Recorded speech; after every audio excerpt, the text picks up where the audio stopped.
बिस्मिल्लाहिर्रहमानिर्रहीम। अस्सलाम वालेकुम। उर्दू तकरीर इनवान यौमी 14 अगस्त जश्न आज़ादी। खुदी को कर बुलंद इतना कि हर तकदीर से पहले, खुदी को कर बुलंद इतना कि हर तकदीर से पहले खुदा बंदे से खुद पूछे बता तेरी रज़ा क्या है। जनाब सदर, मुहतरम असातिज़ा इकराम और मेरे अजीज़ साथियों, अस्सलाम वालेकुम।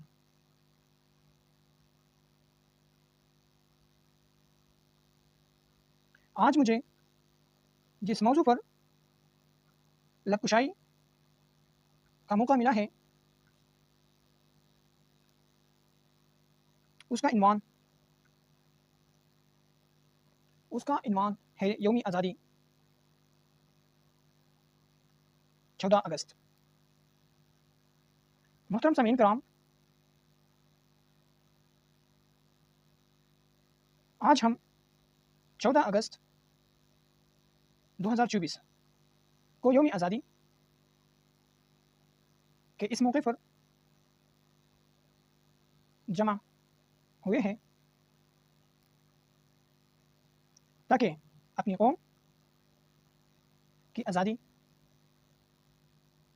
का जश्न मनाएं और अपने मुल्क के अजीम भाइयों और शुहदा को खराज तहसीन को खराज अक़ीदत पेश करें। ये दिन हमें याद दिलाता है कि हम ने कितनी मेहनत, कुर्बानियों और जद्दोजहद से ये आज़ादी हासिल की है। पाकिस्तान की तारीख़ में बहुत से ऐसे अजीम शुअरा है जिन्होंने कौम को बेदार करने और हौसला देने में अहम किरदार अदा किया है। इनमें से एक डॉक्टर अल्लामा मोहम्मद इकबाल है, जिन्होंने अपनी शायरी के ज़रिए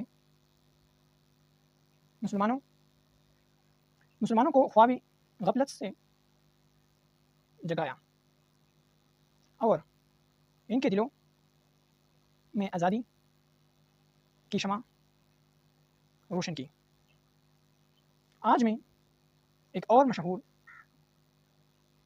शायर फैज़ अहमद फैज़ का शेर पेश करना चाहता हूँ।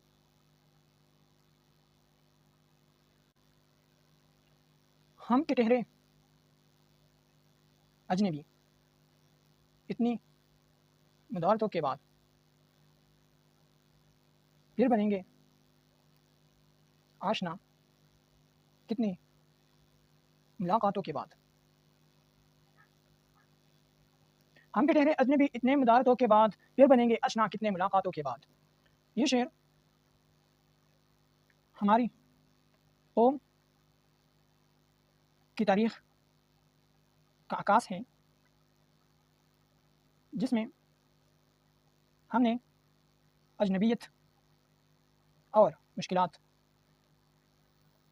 के बाद अपनी शनाख्त और मुकाम हासिल किया। ये हमें याद दिलाता है कि हमें एक कौम बनने के लिए कितनी मुलाकातों, कितनी कुर्बानियों और कितनी मेहनतों की ज़रूरत है। जनाब सदर, आज का दिन हमें ये याद दिलाता है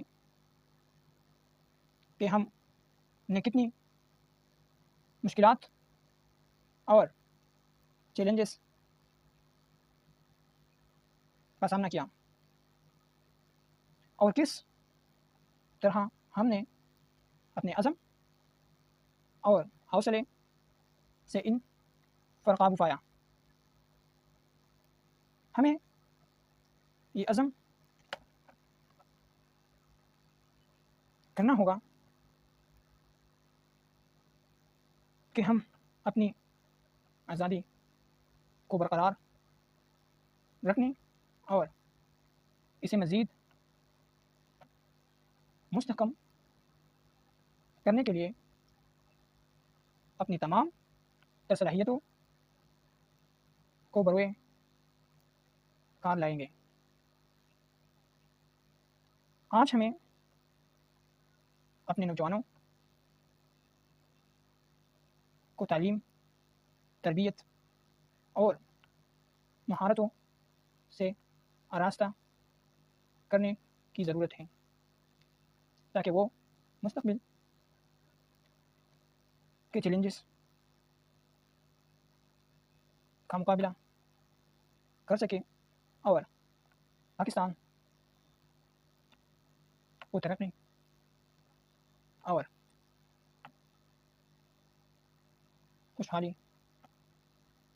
کی راہ پر گامزن کر سکیں۔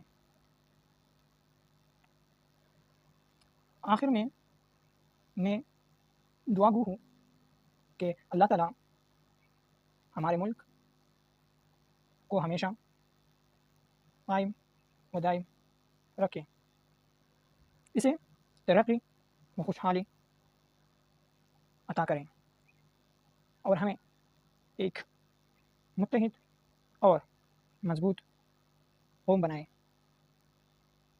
پاکستان زندہ باد۔ شکریہ۔